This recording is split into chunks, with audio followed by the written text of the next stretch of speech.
जी बच्चों, अस्सलाम वालेकुम। आज हम अपना लेक्चर स्टार्ट करते हैं, that is marginal and absorption costing. और इसमें आज हम डिस्कस करेंगे, पहले कुछ बच्चों का क्वेश्चन था कि जी कि हमें अंडर और ओवर अप्लाइड समझ नहीं आ रहा कि ये किस तरीके से आ रहा है, तो उसको देख लेते हैं। ओवर अप्लाइड आपने अगर निकालना है, ठीक है बच्चों, तो पहले आपने सबसे पहले क्या चीज़ निकालनी है, अप्लाइड एफओएच। और फिर हमने कंपैरिजन करना है विद एक्चुअल एफओएच से। अप्लाइड एफओएच है हमारे पास 120 और एक्चुअल है 100। तो बच्चों ये जो टर्मिनोलॉजी है ना, ये है ओवर और under applied. This terminology is not over और अंडर एक्चुअल, ये टर्मिनोलॉजी नहीं है, ठीक है। जो टर्मिनोलॉजी है वो है ओवर और अंडर अप्लाइड।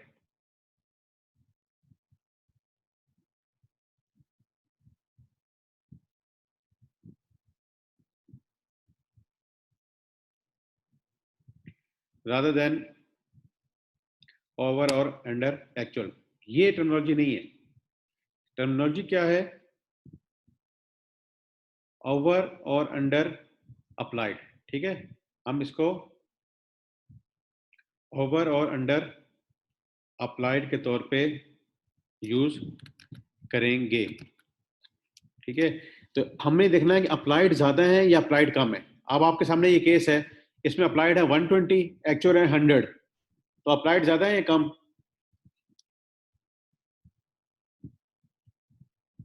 जी बेटा, तो अप्लाइड ज्यादा है। इस केस में हमारा आंसर होगा ओवर अप्लाइड, ओवर अप्लाइड। इसी तरह हमने एक और केस बनाया है, that is of under applied, कि अप्लाइड है एफओएच है हमारे पास 90 के, एक्चुअल एफओएच है हमारे पास 100 के, ओके। तो हमारे पास अंडर अप्लाइड कितना होगा, बाय 10, ओके। तो हमें ये बात समझ आ गई कि हमारी जो टर्मिनोलॉजी है ना, वो है ओवर और under applied rather than over और अंडर एक्चुअल। तो हमने अप्लाइड को देखना है हमेशा कि अप्लाइड ज्यादा है कि कम है, ठीक है। हमने बस ये देखना है कि अप्लाइड हमारे ज्यादा है कि कम है। जो हमें बता देगा वो ही हम यूज करेंगे। अच्छा जी बच्चों, इसमें हमने अभी तक जो स्टडी किया है सारा का सारा, वो ये स्टडी किया है कि हमारे पास एक होते हैं एस्टिमेटेड या बजटेड एफओएच, उसकी मदद से हम निकालते हैं प्री डिटरमिन्ड एफओएच रेट, इसकी मदद से हम निकालते हैं अप्लाइड एफओएच, और एक क्वेश्चन में हमें एक्चुअल एफओएच दिए होते हैं, ठीक है। तो आज कुछ बच्चों का क्वेश्चन था कि सर हमें अगर क्वेश्चन में एक्चुअल एफओएच नहीं दिएगा तो फिर क्या करेंगे, एंड सो ऑन। इसके ऊपर डिस्कशन करते हैं। जैसे अगर आप देखें कि हमें एक्चुअल अगर दिए हुए, ठीक है, तो एक्चुअल और अप्लाइड के दरमियान जो हम डिफरेंस लेंगे वो आ जाएगा अंडर और ओवर अप्लाइड। और अगर आपको एक्चुअल नहीं दिए गए, ठीक है, एक्चुअल आपको नहीं दिए गए, फिर हम कैसे निकाल सकते हैं? हम उनको ऐसे निकाल सकते हैं कि if actual not given then see may be over और under applied information is given, so we can calculate accordingly. Suppose करते हैं जैसे कि आपको ये एक्चुअल नहीं दिए गए थे, अभी एग्जांपल लेते हैं, ये एक्चुअल आपके पास नहीं है, तो आप क्या कर सकते हैं, आप देखें क्या आपके पास ओवर और अंडर अप्लाइड की कोई इन्फॉर्मेशन दी गई है। हम यहाँ देख रहे हैं कि अंडर अप्लाइड दिया गया 10 और अप्लाइड है 90, ओके। तो हम एक्चुअल मालूम कर सकते हैं by adding under applied and actual, okay. तो ये हमने लिख दिया कि अगर क्वेश्चन में if actual not given then see there may be over और under applied information is given, so we can calculate accordingly. Likewise इस तरह हम देखते हैं कि इस वाले केस में हमें एक्चुअल एफओएच नहीं दिए गए, तो हम कैसे निकाल सकते हैं बच्चों, फिर हम अप्लाइड एफओएच में से ओवर अप्लाइड जो है वो लेस करेंगे तो हमारे पास एक्चुअल आ जाएगा, ओके। आगे प्रोसीड करते हैं। और अगर एक्चुअल आपको बिल्कुल नहीं given, if actual not given and there is no information of over और under applied FOH, then take estimated FOH as actual FOH. ये जो एस्टिमेटेड एफओएच दिए गए थे इसी को आप ले लें एक्चुअल एफओएच। अगर क्वेश्चन में इंफॉर्मेशन अवेलेबल नहीं है तो फिर आपको एस्टिमेटेड एफओएच को ही एक्चुअल एफओएच लेना पड़ेगा। ठीक है बच्चों?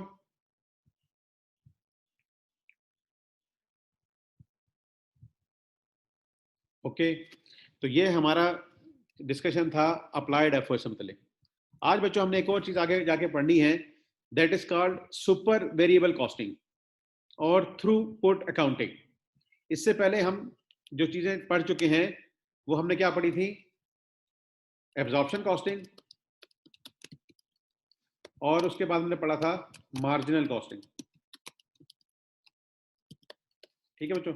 एब्जॉर्प्शन कॉस्टिंग में क्या होता है? Direct material, direct labour, variable FOH and fixed FOH हमारे पास होता है। ठीक है? मार्जिनल कॉस्टिंग में क्या होता है? ये तीन चीजें जो है आ जाती हैं। जबकि अब हम उससे भी आगे जा रहे हैं, क्योंकि मार्जिनल कॉस्टिंग के और नाम जो थे वो बच्चों हैं वेरिएबल कॉस्टिंग और डायरेक्ट कॉस्टिंग भी इसको कहा जाता है। उससे हम आगे पढ़ने जा रहे हैं super variable costing. That is new name for may be for some of your for you students, that is super variable costing. और इसको थ्रूपुट अकाउंटिंग भी कहा जाता है। इसमें जो कॉस्ट हम लेंगे ना पर यूनिट के लिए, that is only direct material, that is only direct material. इसमें सिर्फ डायरेक्ट मटेरियल है, इसके अंदर सारे वेरिएबल हैं, और एब्जॉर्प्शन के अंदर सारी की सारी कॉस्टें हैं। This is the difference. Absorption costing को इसीलिए फुल कॉस्ट भी कहा जाता है, या इसको ट्रेडिशनल कॉस्ट भी कहा जाता है, और कन्वेंशनल भी कहा जाता है।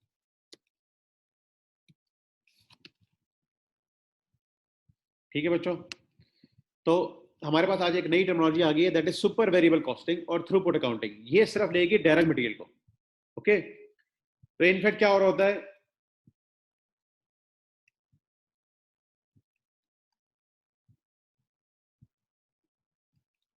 फिक्स्ड जो कॉस्टें हैं उनको हम लेते हैं पीरियड कॉस्ट। वेरिएबल सारी यहां पे आ गई, ये जो तीनों हैं ये वेरिएबल हैं, these three are वेरिएबल, और बाकी चली आती है फिक्स में। अब इस केस में क्या होगा,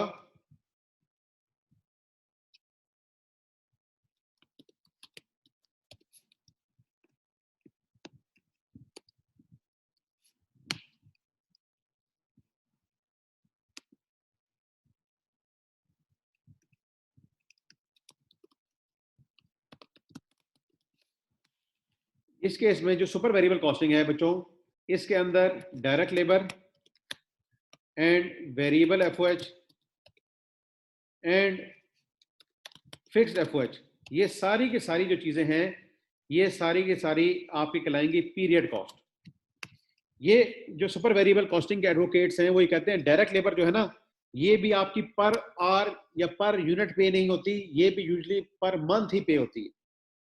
तो ये क्या कहते हैं कि आप डायरेक्ट लेबर को भी, वेरिएबल एफओएच को भी और फिक्स्ड एफओएच को भी क्या समझ लेंगे? Period cost. क्या कंसिडर कर लेंगे? पीरियड कॉस्ट और फिक्स कॉस्ट। सिर्फ डायरेक्ट मटेरियल को आपने लेना है वेरिएबल कॉस्ट। ठीक है? और इसकी डेफिनेशन गैरिसन की बुक में पेज नंबर 282 पे अवेलेबल है। यहां पे मैंने इसको रिप्रोड्यूस किया है और आपको ये दिखा देते हैं भी। दैट इज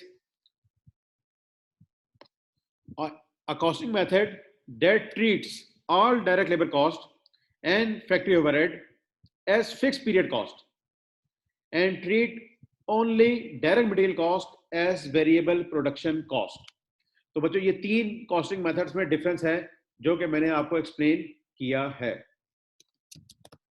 ठीक है? पहले दो हम पढ़ चुके थे, आज हमने तीसरा मेथड भी पढ़ा है, जिसके तहत क्या हो रहा है कि सिर्फ डायरेक्ट मटेरियल को ही आप वेरिएबल कंसिडर कर रहे हैं, और डायरेक्ट लेबर को भी, वेरिएबल एफओएच को भी और फिक्स्ड एफओएच को भी आप पीरियड कॉस्ट कंसिडर करेंगे।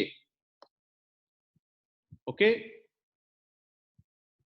तो ये क्वेश्चंस आपको अभी आएंगे गैरिजन की बुक से ही मैंने होमवर्क का डिज़ाइन किया है, आपको भी दिया जाएगा और आपने उसको जब सॉल्व करना है तो उसमें सुपर वेरिएबल कॉस्टिंग के भी कुछ क्वेश्चंस आएंगे और उसमें आपने ये बात याद रखनी है कि जब भी आपने कॉस्टिंग करनी है तो कॉस्टिंग होगी सिर्फ के सिर्फ डायरेक्ट मटेरियल के साथ, no direct labour and variable FOH, इन सारों को आपने कंसिडर करना है फिक्स पीरियड कॉस्ट। ओके, तो बच्चों यहां तक अगर कोई क्वेश्चन है तो आप बताएं।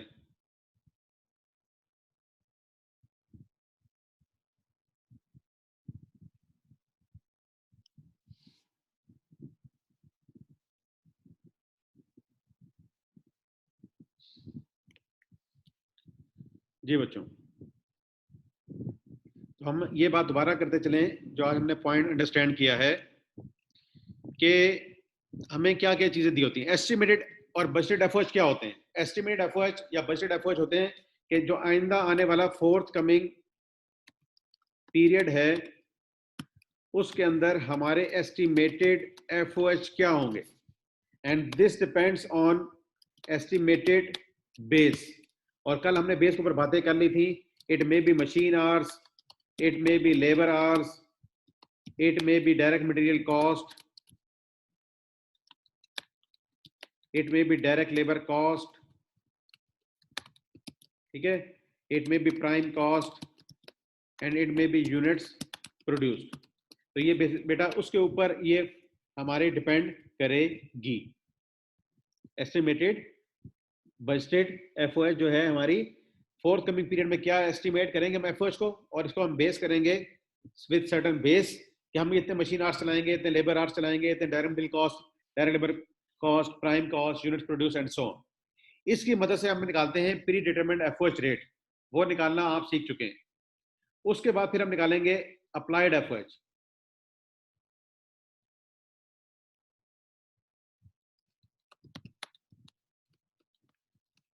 अप्लाइड एफओएच, ठीक है।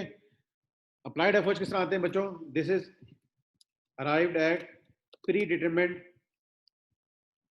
ये जो हमारे पास है प्री डिटरमिन्ड एफओएच रेट, इसको हम मल्टीप्लाई कर देते हैं विद एक्चुअल बेस। जैसे अगर हमने यहाँ पे बेस रखी है मशीन आवर्स, ठीक है, तो यहाँ पे भी हमारे पास आएंगे मशीन आवर्स, तो इस तरीके से हमारे पास आ जाते हैं अप्लाइड एफओएच। ओके, जैसे हम कह लेते हैं हमारे पास नेक्स्ट पीरियड के लिए हमारी एस्टिमेट एफओएच है 50,000। ओके, 50,000,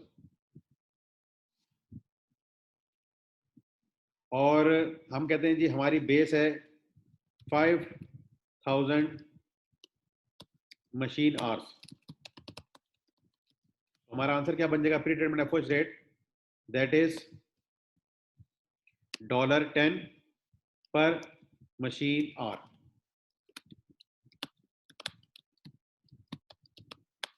ठीक है बच्चे, तो ये पर मशीन आवर आ गया। अब हमने से जैसे हम ये रेट यूज कर रहे हैं तो हमारा रेट है दैट इज 10 पर मशीन आवर। इसको हम किससे मल्टीप्लाई करेंगे? With actual base. हम कहते हैं हमारी एक्चुअल जो बेस चली है दैट इज 6,000 मशीन आवर्स। तो हमारा आंसर आ जाएगा that is 10 into 6,000, that is 60,000। तो 60,000 हमारे आ जाएंगे अप्लाइड एफओएच। ओके, से अब हम क्वेश्चन में कहते हैं कि हमें एक्चुअल एफओएच दे दिए गए हैं 55,000। कितने दे दिए गए बच्चों?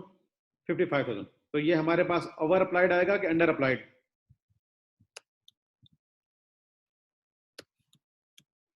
पहली बात तो क्या दोनों का डिफरेंस आएगा 5,000 and it should be over applied, क्योंकि अप्लाइड की फिगर जो है वो ज्यादा है। ठीक है, आज हमने ये सीख लिया है। जी बेटा वो भी बताता हूँ अभी, अहमद हसन नासिर साहब। अच्छा जी, अली हैदर आपने सही आंसर दे दिया, ओवर अप्लाइड आएगा।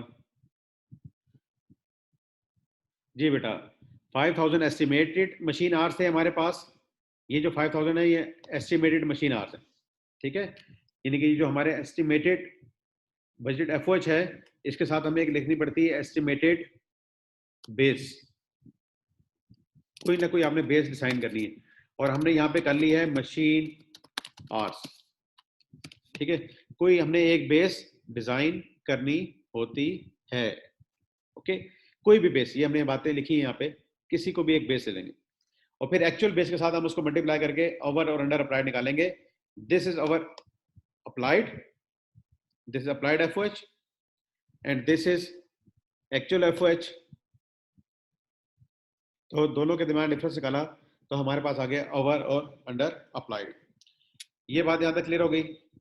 अच्छा, हमने ये कहा है कि अगर एक्चुअल नहीं गिवन तो आप अंडर और अप्लाइड की कोई इन्फॉर्मेशन देखकर भी आंसर निकाल सकते हैं। से आपको ये 55,000 नहीं पता था, ठीक है, ये 5,000 आपको बता दिया गया है कि है ओवर अप्लाइड, और ये एक्चुअल आपको नहीं दिए गए। तो आपको पता है बच्चों, अप्लाइड दे दिए गए हैं और ओवर अप्लाइड दे दिए गए, तो इन दोनों का जो डिफरेंस निकालेंगे ना, that is actual.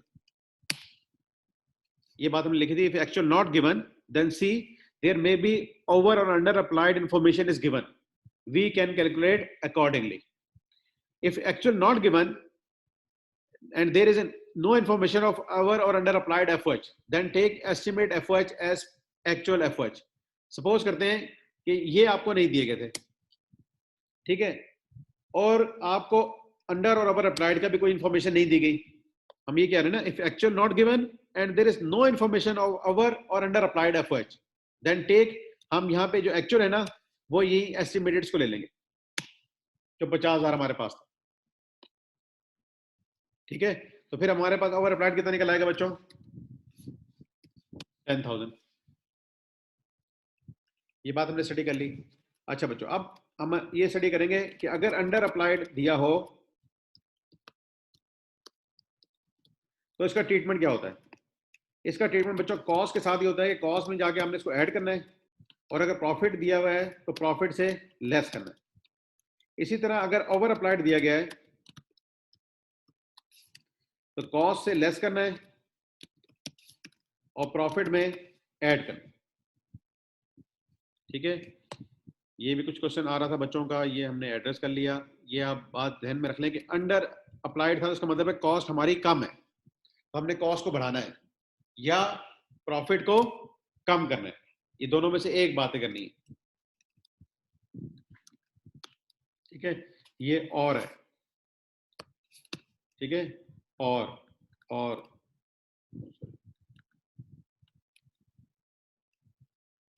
This is और दोनों में से एक काम करना है, दोनों काम नहीं कर देने, या तो कॉस्ट में ऐड करना है या प्रॉफिट से लेस करना है, ठीक है बच्चों। यहां तक बात अहमद हसन नासिर साहब क्लियर हो गया होगा आपको। एक्चुअल और प्राइस में डिफरेंस बता दें, आप गूगल करके जरा ट्राई करें, मैं आपको एक लिंक बता देता हूं, आप इस लिंक पे जाके ना बच्चों अप्लाइड एफर्ट्स को जरा पढ़ना।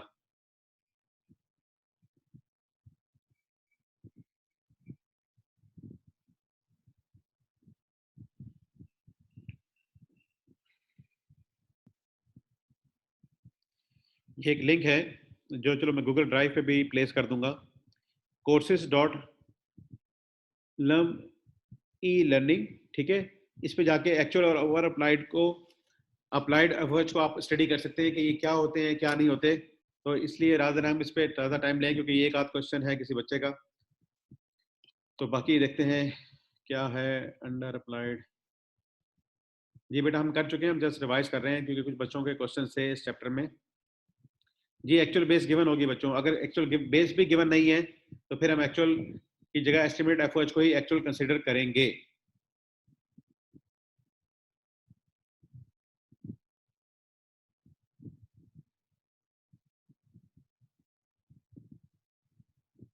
जिधर मर्जी कर दें अहमद सुबानी साहब जी। तो ये हमारा ट्रीटमेंट है, ठीक है। अच्छा, अब भी कुछ बच्चों का ये क्वेश्चन है कि सर एक्चुअल क्यों आता है, अप्लाइड क्या होते हैं, इसके लिए मैंने आपको ये लिंक रेफर किया है, इसको आप स्टडी करिएगा। अगर फिर भी आपका क्वेश्चन रिजॉल्व ना हो तो इंशाल्लाह हम इसको नेक्स्ट क्लास में स्टडी कर लेंगे, ठीक है। आज हम प्रोसीड करते हैं आगे। हमने आज पढ़ना है ब्रेक इवन। ब्रेक इवन भी मार्जिनल कॉस्टिंग के ही कॉन्सेप्ट से आता है। इसको आज देखते हैं कि इसमें क्या बातें होंगी। ब्रेक इवन होता है बच्चों वो पॉइंट जहां पे ना प्रॉफिट है ना लॉस, और ये पॉइंट कहां पे आता है, जहां revenue is equal to cost. ठीक है, sales revenue is equal to cost, sales is equal to cost. ठीक है, और हमें पता है कि हमारे पास कितनी किस्म की कॉस्टें हैं। हमारे पास sales is equal to variable cost plus fix cost. तो ये जब दोनों चीजें बराबर हैं तो हमारे पास क्या आ रहा होगा answer, no profit no loss. तो in the start of the business हर बिजनेस ये चाहता है कि वो जल्द अज जल्द ब्रेक इवन पे पहुंच जाए।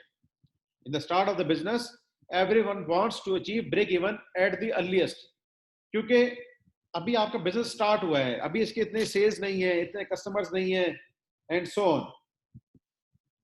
तो आपको क्या करना पड़ता है कि आपके पास एक कॉस्ट है फिक्स कॉस्ट, जिसने इनकम होना ही होना है। ठीक है, इसके अंदर क्या चीजें हैं, रेंट है, डेप्रिसिएशन है, सुपरवाइजर की सैलरी है।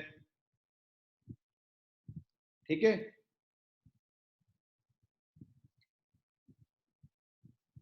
तो हमें इस सब को अरेंज करना है कि हमारी शुरू में ही ब्रेक इवन आए, हमारा लॉस ना आए।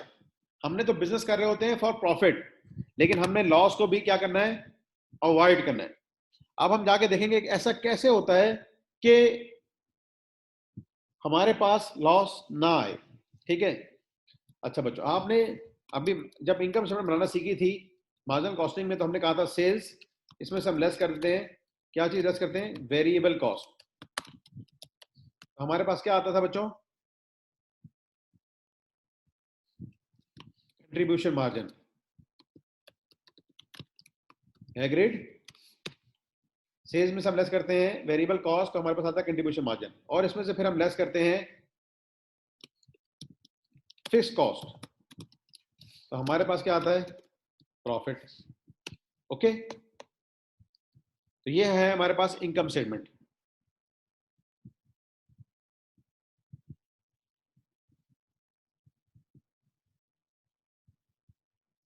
जी बेटा, बेटा आप लोगों से गुजारिश है कि अभी आप मेरा लेक्चर सुने, लेक्चर के एंड पे या जब चैप्टर कंप्लीट हो उस वक्त तक इंशाल्लाह आपके जो क्वेश्चंस है ना वो रहेंगे नहीं, और अगर फिर भी रहें तो फिर आप उस स्टेज पे जरूर पूछें। अभी मुझे जरा चैप्टर को पढ़ाने तो दें, अभी चैप्टर का जस्ट मैंने स्टार्ट लिया है, अभी इसमें थोड़ी सी बातें तो करने दें, और आपके क्वेश्चन आ रहे हैं।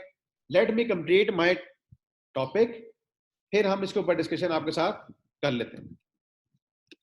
जी बेटा, तो ये हमने बनाई है मार्जिनल कॉस्टिंग के साथ इनकम स्टेटमेंट।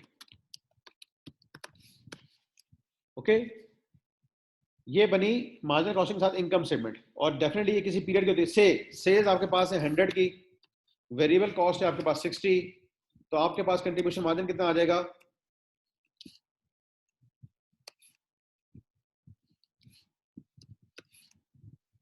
40। अब बच्चों ये 40 जो कंट्रीब्यूशन मार्जिन अवेलेबल है ना, ये आप अंडरस्टैंड करो। कंट्रीब्यूशन मार्जिन हमारे पास अवेलेबल होता है to meet fix cost and to give profit. अगर से आपके पास फिक्स कॉस्ट 40 ही है, तो आपके पास प्रॉफिट ओब्लिक लॉस जो है वो आपका क्या होगा, 0। तो दिस इज ब्रेक इवन। ये जो इनकम स्टेटमेंट बनी है इसमें ब्रेक इवन हो रहा है। कंपनी के पास जितनी सेल्स हैं, कितनी सेल्स हैं आपके पास, 100 की सेल्स हैं, और 100 की ही आपकी कॉस्ट है। 60 + 40 is your cost, okay, and 100 is your revenue। तो जितनी सेल्स थी, जैसे हमने यहां पे कहा था कि 100 की सेल्स है और 100 की ही हमारी कॉस्ट आ गई। और अगर हम इसको फर्दर स्प्लिट करना चाहें तो 100 की सेल्स है और वेरिएबल कॉस्ट है 60 और फिक्स कॉस्ट है 40। तो this is the equation is that sales revenue is equal to cost, और कॉस्ट है हमारे पास दो किस्म की, that is variable cost and fix cost. Okay बच्चों, यहां तक बात समझ आ गई। इसका मतलब है कि अगर मैं आपको ये इक्वेशन कहूं कि सेल्स इज इक्वल टू, या हम ये लेते हैं profit oblique loss is equal to sales minus variable cost minus fix cost. जैसे आपके पास अभी प्रॉफिट कितना आ रहा है, 0, और क्यों आ रहा है कि सेल्स थी 100, माइनस कर दी वेरिएबल कॉस्ट 60 और लेस कर दी फिक्स कॉस्ट 40, तो आपके पास प्रॉफिट आएगा 0। तो ये है बच्चों हमारे पास एक इनकम स्टेटमेंट जिसमें हमने सेल में से वेरिएबल कॉस्ट लेस किया, तो हमारे पास आता है कंट्रीब्यूशन मार्जिन। और कंट्रीब्यूशन मार्जिन हमारे पास अवेलेबल होता है, ये बात आप याद रख लें, यहां मैं लिख देता हूं। कंट्रीब्यूशन मार्जिन अगर आपसे कोई इंटरव्यू में पूछे ना, तो आपने ये नहीं कहना सेल्स माइनस वेरिएबल कॉस्ट, आपने कहना है it is available to meet fix cost and to give profit. ये इसकी डेफिनेशन है। Contribution margin is available to meet fix cost and to give profit. अब ये आपके सामने एक सिचुएशन बन गई थी, ठीक है, एक सिचुएशन और बनाते हैं।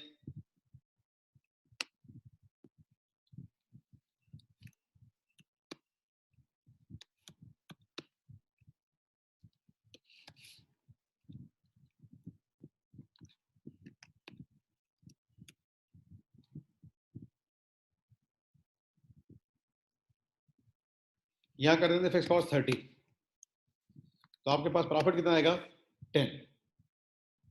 ओके बच्चों, बात समझ आई। तो कंट्रीब्यूशन जब हमारे पास अवेलेबल होता है वो किस लिए अवेलेबल है, टू मीट फिक्स कॉस्ट, और अगर कुछ बच जाए तो क्या दे दे, प्रॉफिट दे दे।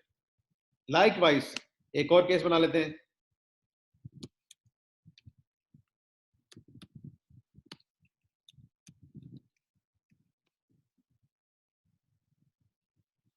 और यहां पे ले लेते हैं 55 फिक्स कॉस्ट, फिर क्या आ जाएगा 15 का लॉस, 15 का लॉस। तो कंट्रीब्यूशन मार्जिन आपके पास अवेलेबल होता है to meet fix cost and to give you profit और लॉस।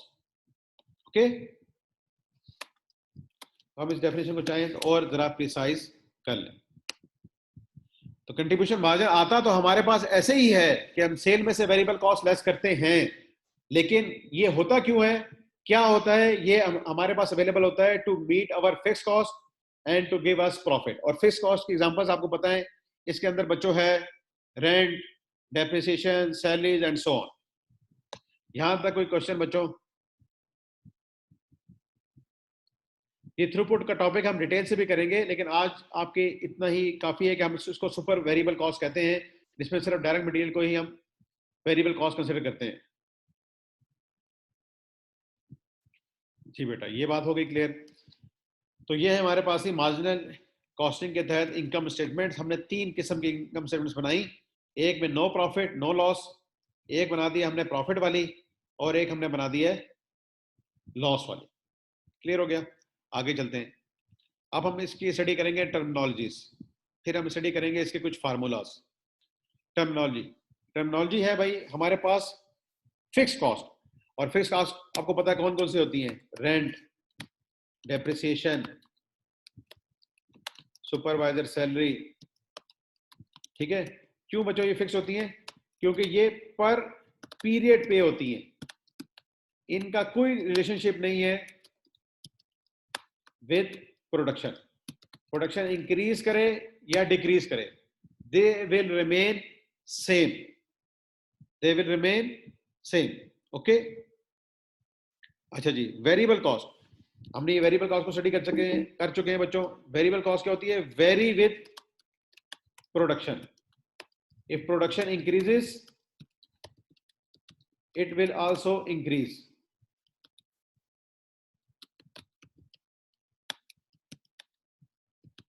And vice versa. ठीक है, अगर प्रोडक्शन गिरेगी तो ये गिर भी जाएगी। Okay, contribution margin per unit, जब आप बच्चों सेल्स रेवेन्यू में से variable cost per unit less करेंगे तो आपके पास आएगा कंट्रीब्यूशन मार्जिन पर यूनिट। यानी कि अगर एक यूनिट की सेल प्राइस है से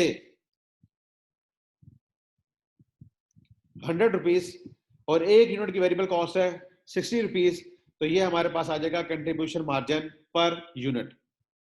okay, this is called contribution margin per unit, sales revenue minus variable cost. Okay बच्चों, ये आ गया था पर यूनिट। और अगर हमें टोटल कंट्रीब्यूशन मार्जिन मालूम करना हो तो हम करेंगे total sales revenue minus total variable cost. Total sales revenue minus total variable cost. अच्छा, अली हैदर साहब का क्वेश्चन आया है बच्चों कि जी अगर सेमी वेरिएबल कॉस्ट हो, तो बच्चों आपको मैं high and low point method पढ़ा चुका हूं, हम लीनियर रिग्रेशन मेथड पढ़ चुके हैं, लीस्ट स्क्वायर मेथड पढ़ चुके हैं, और वहां पे हम स्प्लिट कर सकते हैं सेमी वेरिएबल कॉस्ट को into fix and into variable, into fix and into variable. अच्छा बच्चों, तो टोटल कंट्रीब्यूशन मार्जिन अगर आपने निकालना हो तो that is total sales revenue minus total variable cost. और ये एक और तरीके से भी निकल सकता है, and that is contribution margin per unit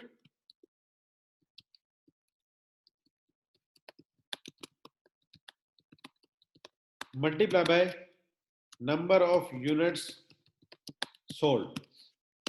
तो ये इस तरीके से भी निकल सकता है। ठीक है बच्चों, total sale revenue minus total variable cost कर लें, या कंट्रीब्यूशन मार्जिन पर यूनिट जो हमने यहां निकाला है उसी को यहां रेफर किया जा रहा है, और मल्टीप्लाई कर दें नंबर ऑफ यूनिट्स सोल्ड के साथ। इसके बाद बच्चों आता है ब्रेक इवन पॉइंट। हमने मालूम करना है कि कितने नंबर ऑफ यूनिट्स हम सेल करें कि हमारे पास आएगा ब्रेक इवन। इसका बच्चों फार्मूला है fixed cost divide by contribution margin per unit. जब आपने ये आंसर यूनिट्स में ले लेना, ये आंसर आपने लेना है जब यूनिट्स में, तो यहां कंट्रीब्यूशन मार्जिन भी आपको लिखना पड़ेगा पर यूनिट। क्या लिखना पड़ेगा बच्चों? पर यूनिट। ओके, तो ये फार्मूला है हमारे पास ब्रेक इवन पॉइंट्स। अगर इन यूनिट्स में मालूम करना है कि हम कितने नंबर ऑफ यूनिट सेल करें कि हम ब्रेक इवन पे होंगे, यानी कि हमारे पास ना प्रॉफिट होगा ना लॉस होगा। ब्रेक इवन इन यूनिट्स हम ये बताता है कि that how many number of units we would have to sell to have break even, कि हमें कितने यूनिट सेल करने पड़ेंगे ताकि हम ब्रेक इवन पे पहुंच सकें। उसका तरीका है बच्चों फिक्स कॉस्ट इन टोटल, जितनी भी हमारी फिक्स कॉस्ट है, अभी हमने यहाँ पे सीख लिया व्हाट इज फिक्स कॉस्ट, और इसको डिवाइड कर देंगे कंट्रीब्यूशन मार्जिन पर यूनिट के साथ, तो हमारे पास आ जाएगा कि हमें कितने नंबर ऑफ यूनिट सेल करने हैं। ठीक है, जैसे अगर हम यहाँ पे एग्जांपल जो हम अपनी लेके चल रहे थे, इसी को अगर हम यहाँ पे लेकर आ जाएं,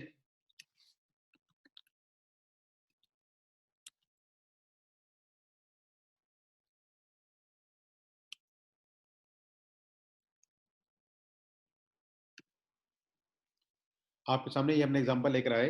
ठीक है, ये वाला डेटा हम उड़ा देते हैं ताकि पहले सिंप्लिसिटी रहे।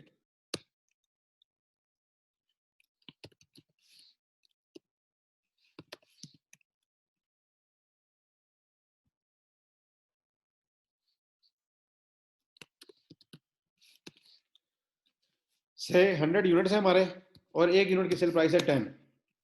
ठीक है बच्चा, और वेरिएबल कॉस्ट है 6। ठीक है, तो ये टोटल हो जाएगा 1000, यानी कि टोटल सेल्स हो गई हमारी 1000 रुपीज की कर देते हैं।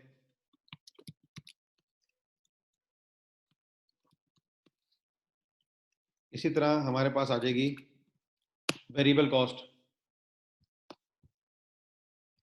दैट इज 600, यानी कि पर यूनिट है, इसको कर देते हैं पर यूनिट। ये 10 थी,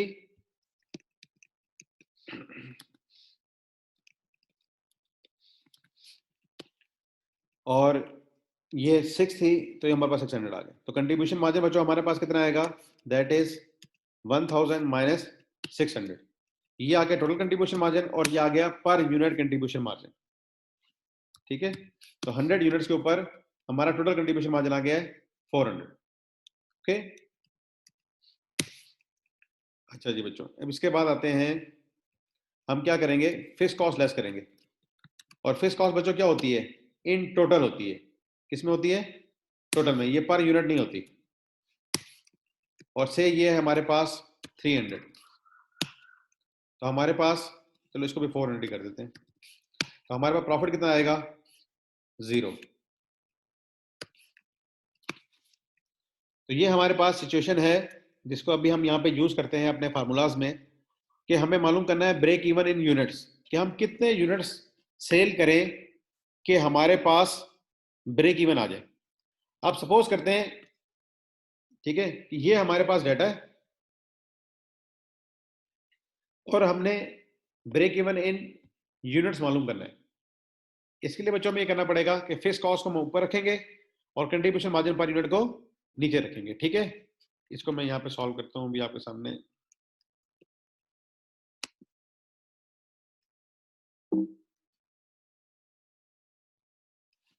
से फिक्स कॉस्ट बच्चों हमारे पास कितनी आ गई, 400, और हमारे पास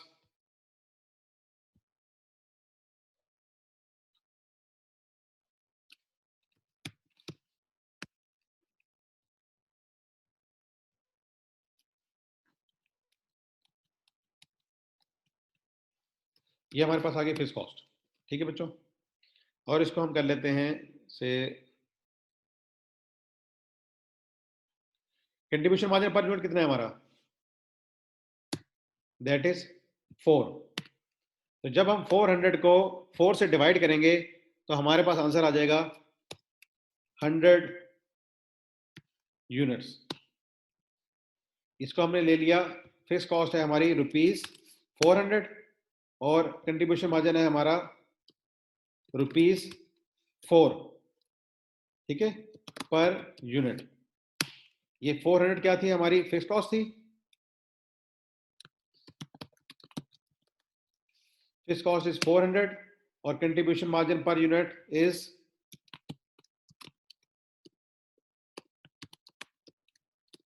₹4 पर यूनिट। तो आपके पास आंसर आ जाएगा, that is 400 divide bye 4, it is 100। ठीक है, तो हमें 100 यूनिट्स का बेचने पड़ेंगे to have a break even. और ये आपने देख भी लिया कि जब हम 100 यूनिट सेल कर रहे हैं, एक यूनिट की प्राइस है 10, तो टोटल आ गया हमारे पास 1000। इसी तरह वेरिएबल कॉस्ट आ गई हमारे पास 600 एंड सो ऑन। तो बच्चों ये है ब्रेक इवन इन यूनिट्स का फार्मूला। ठीक है बच्चों, यहां तक कोई कंफ्यूजन?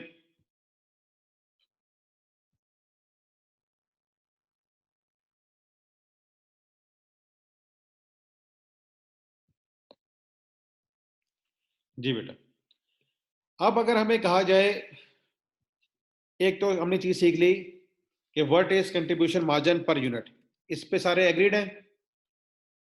कंट्रीब्यूशन मार्जिन बच्चों किस तरह आता है, per unit sale price minus variable cost, तो हमारे पास आ जाता है कंट्रीब्यूशन मार्जिन पर यूनिट। ठीक है, ये हमने यहाँ पे देख भी लिया था, अभी यहाँ देख लेते हैं। दैट इज कंट्रीब्यूशन मार्जिन किस तरह आ रहा है आपके पास, sales revenue per unit minus variable cost per unit. अब बच्चों हम एक और चीज सीख रहे हैं, contribution margin ratio, that is contribution margin ratio. इसमें क्या होता है बच्चों, contribution margin per unit divide by sales price per unit, ये रेशो है। तो रेशो में हम दो चीजों को कंपेयर कर रहे होते हैं, तो हम यहाँ पे क्या करते हैं, contribution margin per unit divide bye sale price per unit. आपने देखा है अभी इस क्वेश्चन में कि कंट्रीब्यूशन मार्जिन पर यूनिट कितना है, 4। ठीक है, और सेल प्राइस पर यूनिट कितनी है, 10। तो जब हम इसको सॉल्व करेंगे तो हमारे पास आंसर क्या आएगा बच्चों, 0.4। आंसर हमारा आएगा 0.4। ओके,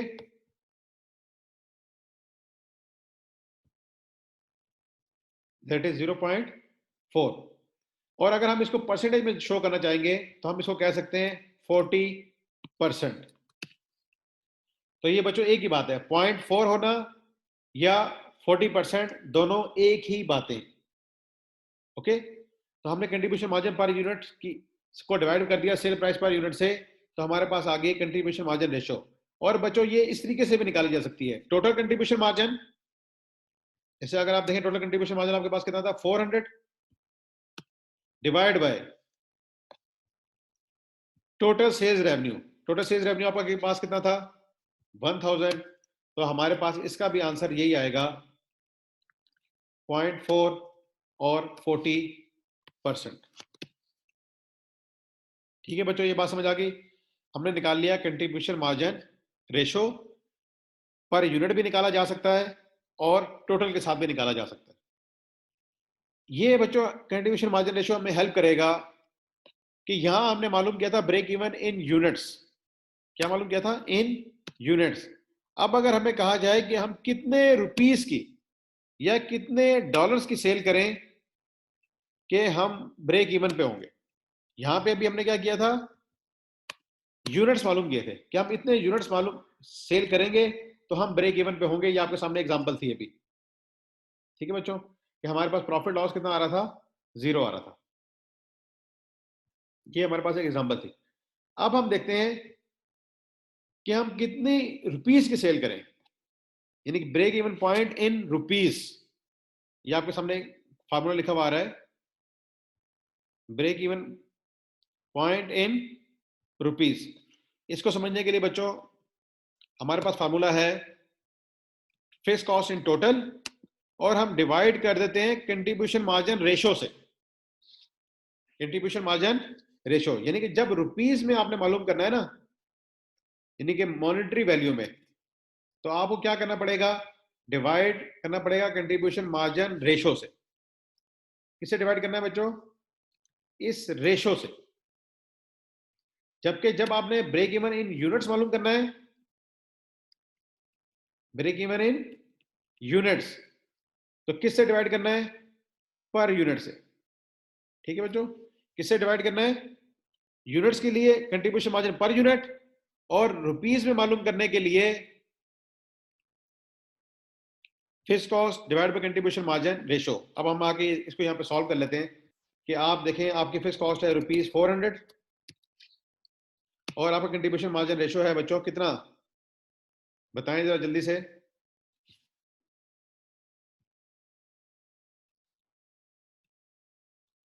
जीरो पॉइंट फोर, ये आपका कंट्रीब्यूशन मार्जिन। ठीक है, या है 40%।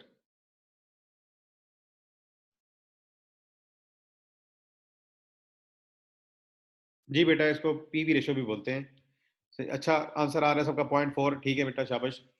अच्छा जी, जब आप 400 को डिवाइड करेंगे, फिक्स कॉस्ट को डिवाइड करेंगे 0.4 के साथ, ठीक है, कंट्रीब्यूशन मार्जिन रेशो के साथ, तो आपका आंसर आ गया 1000। तो ये 1000 क्या बता रहा है, ब्रेक इवन इन रुपीस, कि आप जब 1000 रुपए की सेल करेंगे तो आप क्या होंगे, ब्रेक इवन पे। तो आप देख सकते हैं जो हमारे पास ये इनकम स्टेटमेंट थी, इसमें हम 1000 रुपए की ही सेल कर रहे हैं और हम आ रहे हैं सेल 1000 रुपए की और हम हैं नो प्रॉफिट और नो लॉस की पोजीशन पे। 100 रुपए की हमने सेल की, ये टोटल सेल्स है हमारे पास 1000 रुपीज की। तो ये रुपीस में अगर आपने फाइंड आउट करना है ब्रेक इवन, तो उसका फार्मूला है बच्चों fixed cost divide by contribution margin ratio. Okay, अब हम आगे जाके बच्चों पढ़ते हैं कि ब्रेक इवन तो वो पॉइंट होता है जहां ना प्रॉफिट है और ना लॉस है। लेकिन अगर आपको कह दिया जाए कि भाई आपने ना 100 रुपए का प्रॉफिट कमाना है, प्रॉफिट आपने कमाना है कितने का, 100 रुपीज का, तो फिर आप कितने यूनिट सेल करोगे, आपने प्रॉफिट कितना कमाना है, 100 रुपीज का, तो फिर कितने यूनिट सेल करें। इसके लिए बच्चों फिर हम आ जाते हैं दोबारा इस डेटा को कॉपी करते हैं और यहाँ पे प्लेस करते हैं और अंडरस्टैंड करते हैं।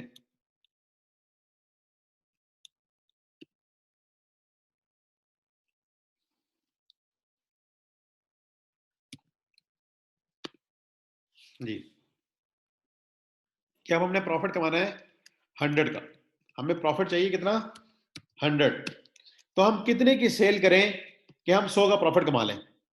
तो बच्चों ये ब्रेक इवन का जो फार्मूला है ना, ये हमें इधर भी हेल्प करेगा और बड़ा आसान तरीका है। आप देखें, जब आप फिक्स कॉस्ट को डिवाइड करते हैं कंट्रीब्यूशन मार्जिन पर यूनिट से, ठीक है, किसको डिवाइड करते हैं फिक्स कॉस्ट को कंट्रीब्यूशन मार्जिन पर यूनिट से, तो आपको आंसर आता है 0। तो जितना प्रॉफिट आपने अगर ऐड करना है, जो अर्न करना है, उसको हम ऊपर ऐड कर देंगे ना अगर फिक्स कॉस्ट के साथ, तो हमारा मसला हल हो जाएगा। ठीक है, कैसे हल हो जाएगा अभी देखते हैं।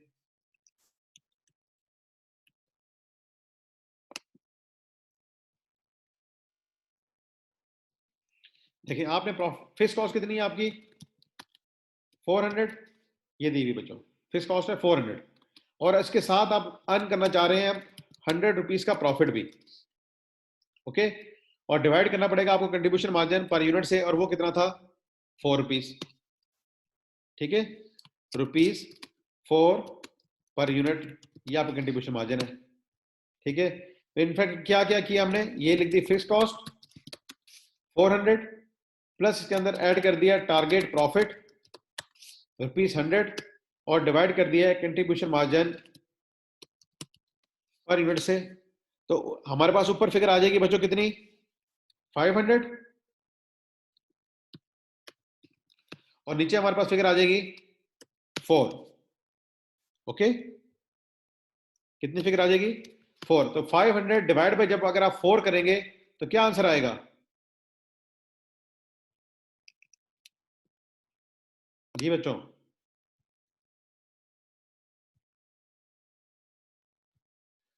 500 डिवाइड बाय 4 दैट इज 125। कि आप 125 यूनिट अगर आप सेल करें, कितने यूनिट्स 125 यूनिट्स अगर आप सेल करेंगे तो आपका आएगा प्रॉफिट 100। प्रॉफिट आएगा 100। अभी करके देखते हैं, हम यहां कर देते हैं 125,000 यूनिट्स, ये 125 यूनिट्स। ओके, कंट्रीब्यूशन भी हो गया 125 यूनिट्स के ऊपर। तो आपके पास देखें कंट्रीब्यूशन मार्जिन कितना बन गया है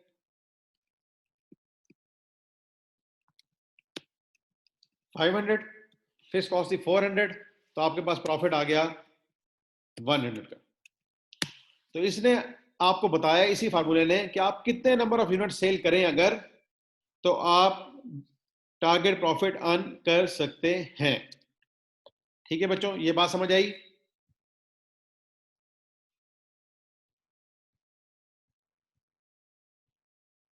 गुड, शाबाश, वेरी गुड, सारे बच्चों का आंसर ठीक आ रहा है। गुड। अच्छा बच्चों, अब आपने यहां मालूम किया था इन यूनिट्स, और नहीं हम कहते हैं अब आप सेल रेवेन्यू मालूम करें टू अर्न टारगेट प्रॉफिट। ठीक है, पहले आपने क्या मालूम किया थे सेल्स के यूनिट्स, अब आपने मालूम करना है रेवेन्यू, यानी कि इन रुपीस, कि हम कितने रुपीस की सेल करें कि हम टारगेट प्रॉफिट अर्न कर लेंगे 100 रुपीस का। ठीक है, तो बच्चों उसमें क्या है, अब हमने यहां मालूम करना है रेवेन्यू इन रुपीस, तो इसके लिए हमें यहां नीचे लिखना पड़ेगा कंट्रीब्यूशन मार्जिन रेशो।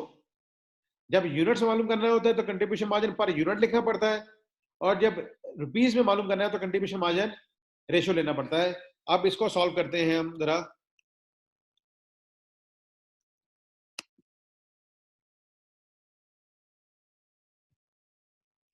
तो देखिए आपके पास फिक्स कॉस्ट कितनी है,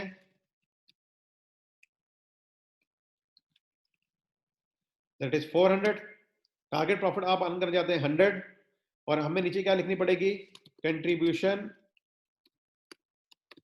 मार्जिन रेशो, जो कि कितनी है हमारी 0.4। तो जब हम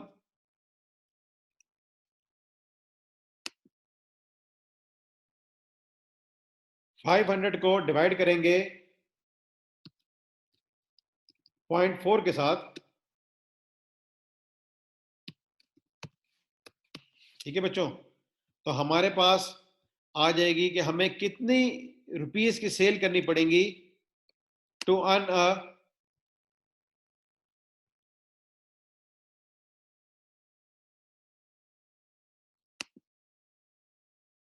ठीक है बच्चों, तो अब हमारे पास आ गया दैट इज 500 डिवाइड बाय 0.4।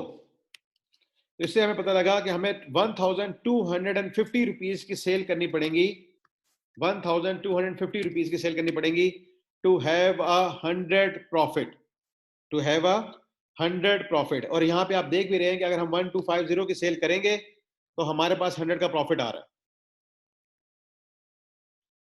ठीक है बच्चों, वेरी गुड, अच्छा रिस्पॉन्स आ रहा है, गुड। तो यहां तक बात आपको समझ आ गई। और वैसे भी अगर आप इस तरीके इसको निकालना चाहें तो हमारे पास एक तरीका अवेलेबल है, वो ये है कि आपको ये पता था हमें कितने यूनिट सेल करने हैं, 125,000 यूनिट्स, और एक यूनिट कितने का था बच्चों, ₹10 का। तो इससे भी मल्टीप्लाई करके आप आंसर निकाल सकते हैं, दैट इज 1250 रुपीज की मैं सेल करूं तो आंसर यही आ रहा है। जैसे 125,000 यूनिट निकाल लिए थे ना, और एक यूनिट है ₹10 का, तो 1250 आपके पास आंसर आ जाएगा। ओके बच्चों, यहां तक बात क्लियर हुई। अच्छा, अब आगे चलते हैं। ये एक पॉइंट रहता है, इसको हम लास्ट में डिस्कस करते हैं। फिर हम आते हैं मार्जिन ऑफ सेफ्टी। इसके अंदर एक और कॉन्सेप्ट है, that is margin of safety. Margin of safety ये है कि आप कितना सेफ हैं। देखो, ब्रेक इवन वो पॉइंट है जहां पे ना प्रॉफिट है ना लॉस है। ओके जी बेटा, ये जो सारे फार्मूले हैं ये गूगल ड्राइव पे मैं ऑलरेडी लोड कर चुका हूं। ये शीट आपके सामने है ना, ये ऑलरेडी गूगल ड्राइव पे लोडेड है। प्लस ये जो सारे फार्मूले हैं, this is from Seema P1 में ये सारे फार्मूले अवेलेबल हैं। अगर आप आए सीमा P1 में,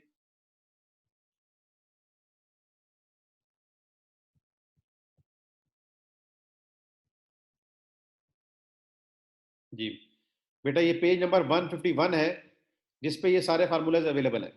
मैं उन उन फार्मूले जो यहाँ पे आ रहे हैं ये मैंने वहाँ पे रिप्रोड्यूस भी कर दिए हैं, और आपकी इंफॉर्मेशन के लिए ये थ्रू सीमा ही हम इसको पढ़ रहे हैं। और ये हम वहाँ पे ये ब्रेक इवन के contribution margin ratio and margin of safety and so on, ये सारा यहाँ पे अवेलेबल।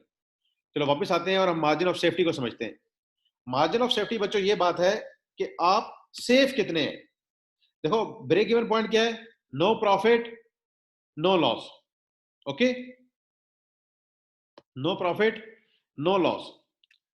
अब हमने ये देखना है कि अगर हमारी अभी जो सेल है वो कितने परसेंट गिर जाए, या कितने यूनिट से कम हो जाए, या कितने रुपीस से कम हो जाए, तो हम ब्रेक इवन पे आ जाएंगे।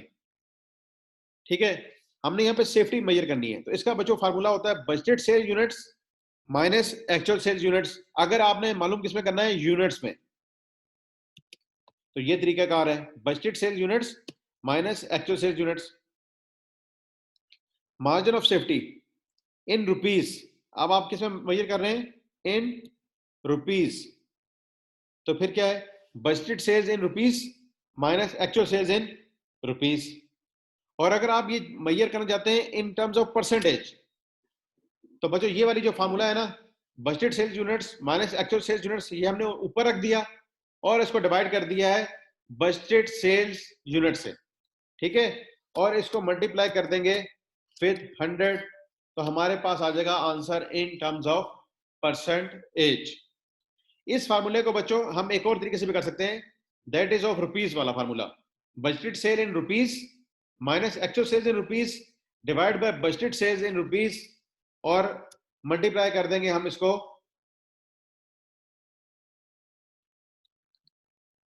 100 के साथ, क्योंकि हमने किस में लेना है आंसर, परसेंटेज में। तो परसेंटेज में लेने के लिए हम मल्टीप्लाई कर देंगे 100 के साथ। तो this is margin of safety. Margin of safety क्या है बच्चों, इस पॉइंट को हम अंडरस्टैंड करते हैं जरा। दोबारा हम इनकम स्टेटमेंट को कॉपी कर कर यहाँ पे लेके आते हैं जो अभी हमने इनकम स्टेटमेंट बनाई हुई है, दिस वन।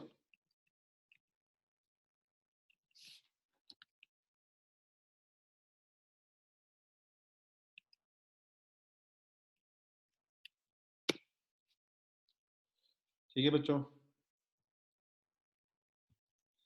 मिलके आप इसको ऐसा कर दो, ये फार्मूला थोड़ा सा करेक्शन कर लो। Break even sales units, actual sales units हो सकते हैं या ब्रेक इवन सेल्स यूनिट्स। यहाँ पे भी budgeted oblique actual. Margin of safety आएगा बच्चों हमारे पास बजटेड या actual sales units minus break even sales units, और यहां पे भी budgeted oblique actual sales in rupees minus break even sales in rupees. Okay,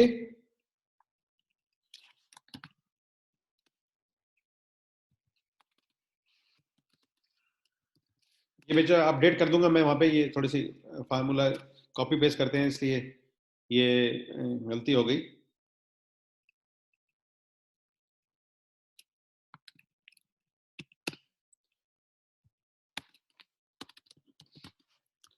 जी बिल्कुल।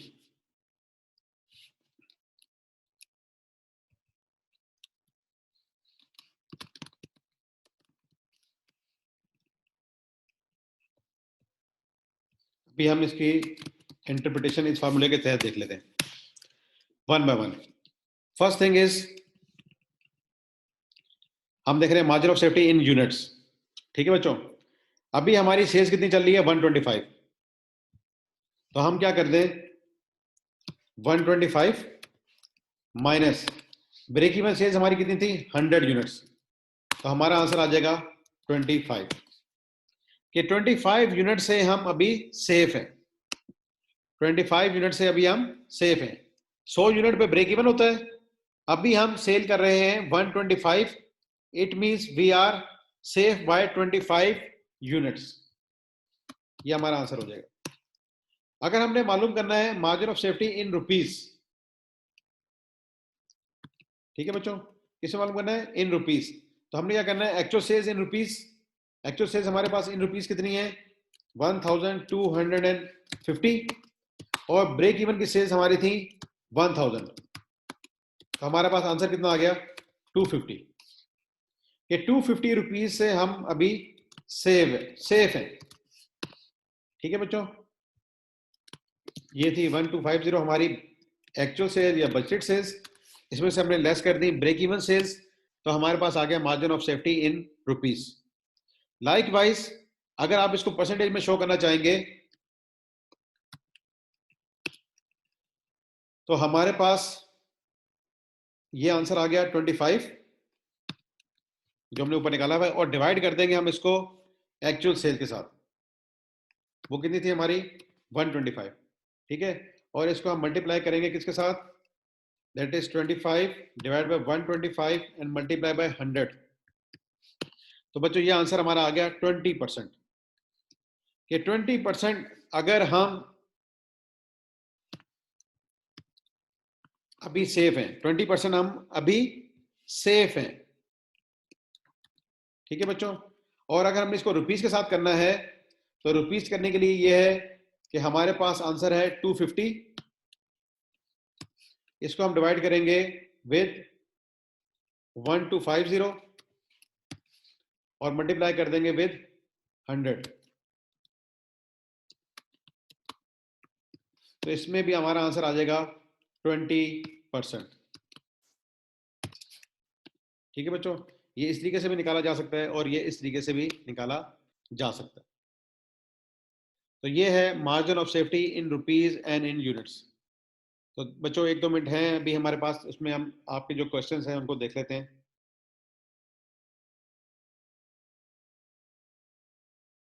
जी बेटा, इसकी प्रैक्टिस कहाँ से करनी है बच्चों, मैं आपको होमवर्क मैंने अपडेट कर दिया है, अभी आपको दिखा भी देता हूँ। फिक्स कॉस्ट बच्चों क्वेश्चन में दी जाएगी आपको। कंट्रीब्यूशन मार्जिन रेशो और कंट्रीब्यूशन सेल्स रेशो एक ही बातें हैं। Contribution margin ratio and contribution to sales ratio बच्चों एक ही बातें हैं। मार्जिन ऑफ सेफ्टी बच्चों ये होता है कि आप कितने सेफ हैं। देखो ब्रेक इवन पॉइंट से आप जितनी ज्यादा आपकी सेल्स है ना, उतने ज्यादा आप सेफ हो। से ब्रेक इवन थी आपकी सेल्स 100 यूनिट्स, आप अभी सेल कर रहे हैं 125 यूनिट्स, तो 25 units is your margin of safety.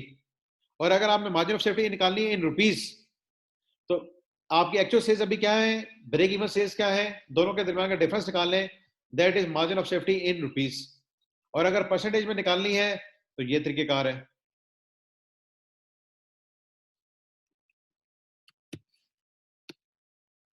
ठीक है बच्चों,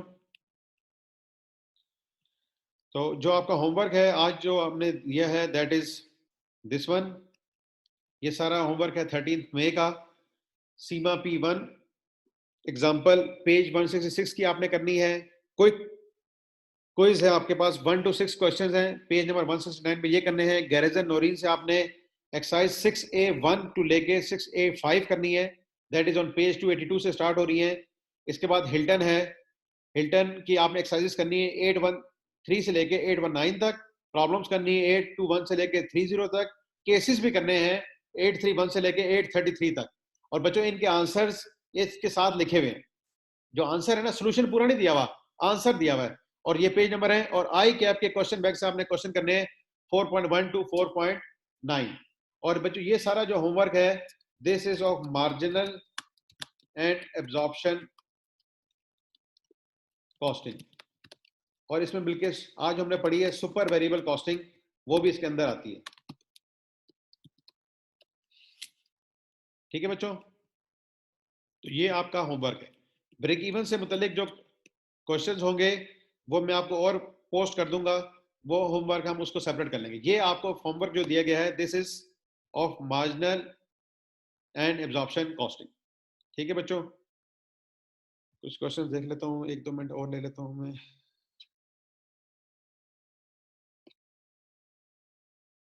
ये बच्चों इसके क्वेश्चन पास पेपर्स में आए हैं, वो भी मैं आपको अपडेट कर दूंगा।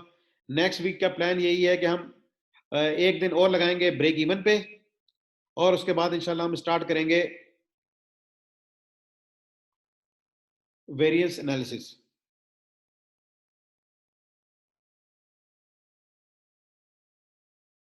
सादिक साहब, आप कह रहे हैं 100,000 सेल्स है, फिक्स कॉस्ट 30,000 है, तो वेरिएबल कॉस्ट भी तो बताएं।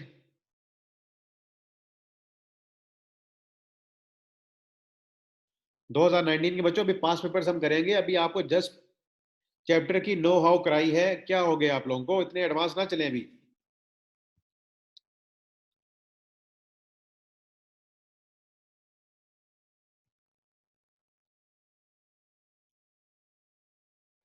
ठीक है बच्चों, आज के लिए इतना ही, इंशाल्लाह फिर नेक्स्ट वीक मुलाकात होगी। अल्लाह हाफिज, अस्सलाम वालेकुम व रहमतुल्लाहि व बरकातहू।